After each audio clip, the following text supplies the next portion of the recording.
Docteur, merci beaucoup de nous accorder votre première interview à la télévision. Vous êtes donc l'ancien médecin du Sénat, vous y avez travaillé 5 ans et depuis jeudi, vous êtes demandeur d'emploi puisque vous avez été licencié pour faute grave. Est-ce que vous regrettez d'avoir alerté les instances du Sénat il y a 4 mois sur l'existence de cette sextape et la façon dont votre collaboratrice semblait s'en servir comme un moyen de pression? Bonsoir Madame Pitelet. Non, je ne regrette pas. C'était de mon devoir et par loyauté d'en informer le Sénat. Je l'ai fait. J'ignorais totalement les conséquences fâcheuses pour moi, mais je ne pouvais pas faire autrement que d'alerter l'administration du Sénat et donc les politiques, et notamment le président Larcher. La femme qui apparaît dans cette sextape avec le sénateur, c'était votre collaboratrice, hein, une vidéo qu'elle vous a envoyée, que vous avez en votre possession. Comment est-ce qu'elle s'en servait? Elle s'en est servie à plusieurs reprises pour demander des augmentations de salaire substantielles qu'elle a obtenues. Par exemple? Substantielle, c'est-à-dire? Substantielles, c'est-à-dire elle a été augmentée d'environ 45% en l'espace de 2 ans. Et elle se servait de cette vidéo pour obtenir tout Oui, cela? oui, Hmm. oui, oui.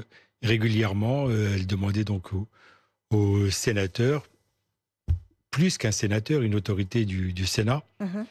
euh, soit une augmentation, soit de pérenniser son contrat, puisqu'elle est restée un certain temps en contrat à durée déterminée.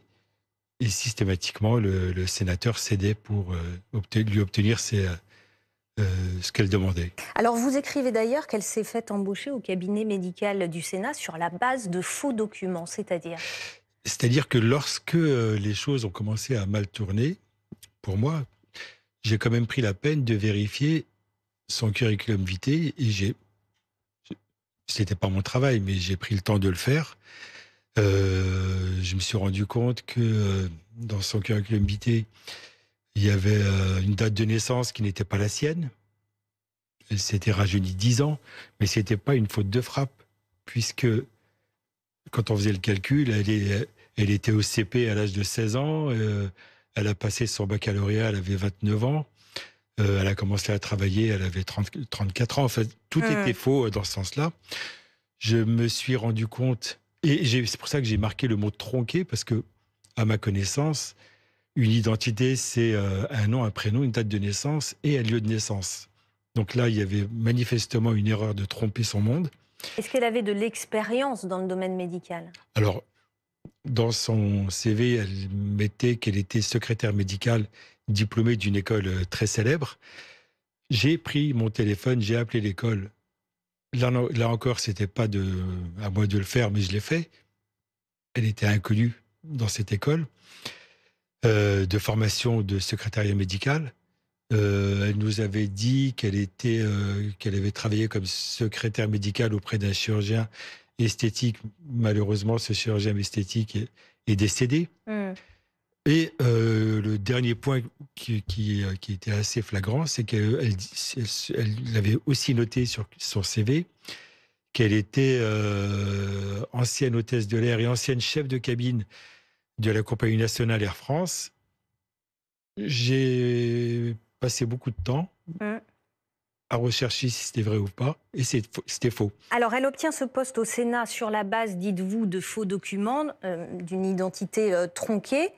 Or, avec ce poste au Sénat, elle a accès à un certain nombre d'informations importantes, puisqu'elle travaille dans un cabinet médical. Et pas n'importe quel cabinet médical. Elle travaille toujours, puisque moi j'ai été licencié, mais pas elle. Euh, Elle a accès, elle est au cabinet médical du Sénat. Elle a accès à tous les dossiers médicaux des sénateurs, d'anciens sénateurs, d'anciens ministres, et même de quelques ministres en activité. Voilà. Donc, et même des plus hautes instances du Sénat. Voilà. C'est extrêmement choquant qu'elle puisse avoir accès à tous ces éléments. Hmm. Alors, j'ignore si on en a fait un mauvais usage, je ne peux pas vous le dire, mais Alors vous dites aujourd'hui être victime d'une cabale. Gérard Larcher était l'invité de BFM TV cette semaine et lui affirme qu'il n'y a pas de lien entre cette vidéo et votre licenciement. On écoute le président du Sénat. Le médecin n'a pas respecté le contrat de travail qui était le sien, d'exercer de manière unique au Sénat, au cabinet médical. Il s'est arrogé la possibilité de travailler dans un autre lieu. Il est donc licencié pour non-respect de son contrat de travail. Alors, le Sénat vous reproche des prestations extérieures rémunérées. Est-ce que c'est vrai? Est-ce que vous avez effectué ces prestations extérieures rémunérées? Non. Non? Non. Et d'ailleurs, dans ma lettre de licenciement, on ne parle pas de prestations rémunérées, on parle de détenir des parts dans une société civile immobilière. Bon, ça, c'est juste? Oui, c'est vrai. Mhm. C'est du domaine privé. C'est du patrimoine. On me reproche d'être médecin agréé dans un domaine particulier. C'est vrai. On me reproche de faire partie d'une commission à titre bénévole. C'est vrai. Voilà. Ça, c'est dans ma lettre de licenciement et je suis prêt à la diffuser, ce courrier de licenciement.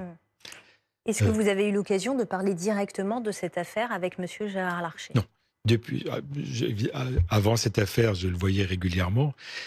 Depuis le 13 octobre, date à laquelle j'ai signalé à la direction des ressources humaines l'existence de cette vidéo, j'ai été complètement mis de côté au Sénat, par toutes les directions. Vous dites d'ailleurs être un fusible dans cette affaire. On vous licencie dans ces cas-là pour protéger qui ou quoi? Manifestement, on me licencie pour protéger et des hautes personnalités du Sénat politique, probablement, et une administration, la haute administration qui a été extrêmement défaillante dans le recrutement de mon ancienne collaboratrice. Vous dites des hautes personnalités du Sénat. Ce serait une crainte que d'autres scandales n'éclatent? Je pense qu'il y aura d'autres scandales qui vont éclater. Qu'est-ce qui vous fait penser ça? Parce que la manière assez brutale, aussi rapide, aussi inhumaine de me licencier, c'est que manifestement, il y avait quand même des vraies craintes. D'autant plus que j'étais le médecin du Sénat, donc j'avais accès à peu près à tous les secrets du Sénat. Vous parlez d'une cabale organisée contre vous? Oui. Organisée par qui? Organisée par d'abord la haute administration du Sénat, ils sont 3. Quand vous dites la haute administration du Sénat, pour qu'on comprenne bien, c'est la secrétaire générale du Sénat, le directeur général du Sénat et la directrice des ressources humaines du Sénat. Ces 3 personnes ont tout fait en secret pour que je sois licencié le plus vite possible. Bien évidemment, ils se sont appuyés sur l'approbation du président Larcher, puisque rien ne peut se faire dans ce cadre-là sans en informer le président. C'est à tel point qu'il me semble que même les questeurs ce sont des autorités politiques qui gèrent l'administration et qui gèrent les finances, même les questeurs n'étaient pas informés de cette affaire au début lorsque je l'ai dévoilé. Quand vous avez alerté. Quand j'ai alerté.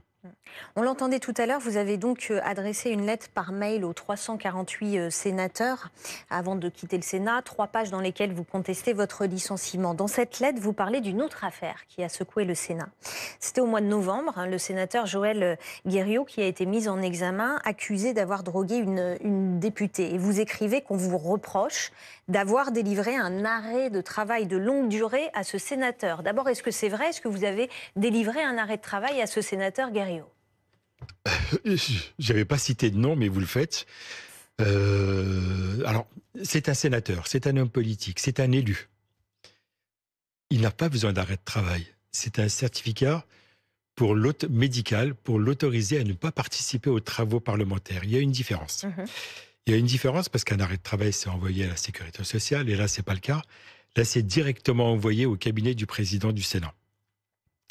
C'est vrai, je l'ai fait. Je l'ai fait, et si c'était à refaire, je le referais. Pourquoi ? Parce que le sénateur dont vous avez parlé, il a passé 48 heures en garde à vue. Son affaire a été extrêmement médiatisée. Et au sortir de sa garde à vue, il est venu me voir directement. J'avais en face de moi un homme brisé, un homme exténué. Je le connais bien, M. Guerriot. Je ne l'ai pas reconnu ce jour-là. Si je ne l'avais pas fait, je pense que les conséquences pour lui auraient été dramatiques. Est-ce que le fait d'avoir délivré ce certificat a joué dans votre licenciement ? Visiblement, vous pensez que oui. Oui. Pourquoi ? Alors, parce que ça fait 5 ans que je suis le médecin du Sénat. Je connais tout le monde à la présidence du Sénat. Tous les collaborateurs et collaboratrices du président Larcher, je les connais. Tout son cabinet. Et je sais que peu de temps après qu'il l'ait reçu, qu'il l'ait eu dans son bureau, ce certificat, le président a eu une très grosse colère. Vous parlez de Gérard Larcher ? Oui, le président Gérard Larcher, pardon, a eu une très, très grosse colère qui m'a été décrite par les membres de son cabinet. Alors, il faut bien savoir que les portes de son bureau sont assez hermétiques, mais ça s'est entendu malgré malgré le fait que les portes ne fassent pas de bruit. Enfin, son bureau soit complètement étanche au bruit. Mais vous savez pourquoi Gérard Larcher aurait été en colère qu'il y ait eu cet arrêt de travail, du moins ce certificat pour Joël Guerriot ? Alors, j'ai pas eu la réponse exacte, mais je suppose, c'est une supposition de ma part, et je prends, c'était avec beaucoup de réserve que je dis ça. Je pense que le président Larcher a dû se sentir un peu floué et de ne pas pouvoir recevoir le sénateur aussi rapidement qu'il le voulait, de ne pas pouvoir convoquer le bureau du Sénat pour en parler, puisque tant que le sénateur avait ce certificat, il n'est pas obligé de venir ni au bureau, ni se justifier auprès du président, ni quoi que ce soit. Ni rendre des comptes, ni quitter le Sénat. Je tiens quand même à préciser à ce sujet, c'est que j'ai été extrêmement surpris de recevoir un courrier du Conseil de l'Ordre des médecins et un appel téléphonique, parce que le président du Sénat avait fait un signalement à mon encontre à l'Ordre des médecins pour dénoncer ce certificat. Qu'a dit le Conseil de l'Ordre ? Ils ont répondu ce que je vous ai dit tout à l'heure. Il était dans son rôle de faire ce certificat et surtout qu'il n'a pas cherché à nuire aux institutions, que je n'ai pas cherché à nuire aux institutions. Après cette lettre aux 348 sénateurs, est-ce que vous avez reçu du soutien ? Beaucoup. D'abord, c'était une toute petite correction, c'était à tous les usagers du palais. Donc au-delà des sénateurs. Au-delà des sénateurs, c'est-à-dire environ 1300 personnes. Tous les sénateurs, les fonctionnaires, les contractuels, enfin. Et j'ai eu énormément de soutien par beaucoup de fonctionnaires, si ce n'est tous, excepté ceux qui sont à l'origine de la cabale.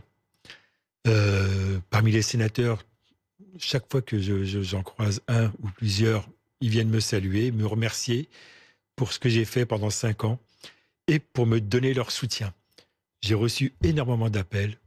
Alors, comme je pouvais me regarder dans une glace et j'ai toujours la tête haute, malgré tout ça, j'allais quand même au Sénat pendant ma période juste avant mon licenciement. Et systématiquement, quand j'y allais ou quand j'allais au restaurant des sénateurs, on vient me saluer et on me donne leur soutien. Très peu sont les sénateurs qui m'ont tourné le dos. Très, très peu. Est-ce que vous allez contester votre Bien licenciement sûr, pour faute grave? bien sûr. Au nom de quoi? Qu'est-ce qui vous fait aujourd'hui vous battre, médiatiser cette affaire et vous battre? Parce que j'estime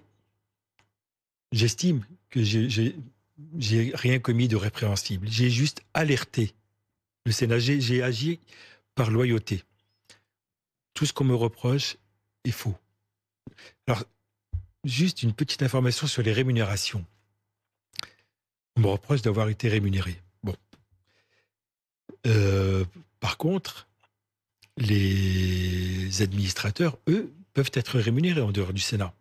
C'est-à-dire ceux qui m'ont viré, licencié, peuvent être rémunérés. Le directeur de cabinet du président Larcher donne des cours à l'extérieur du Sénat. Voilà. Donc je vais contester. On va contester avec mon avocat. Parce qu'il y a eu beaucoup d'autres choses. Et je pense que ça va continuer. J'avais un logement de fonction au Palais du Luxembourg. On m'a expulsé de mon logement de fonction avec ma femme, mes enfants. On m'a viré. J'avais demandé à pouvoir bénéficier de la trêve hivernale comme tout à chacun. On m'a répondu, nous, au Sénat, on fait la loi, on vote la loi, mais on ne l'applique pas.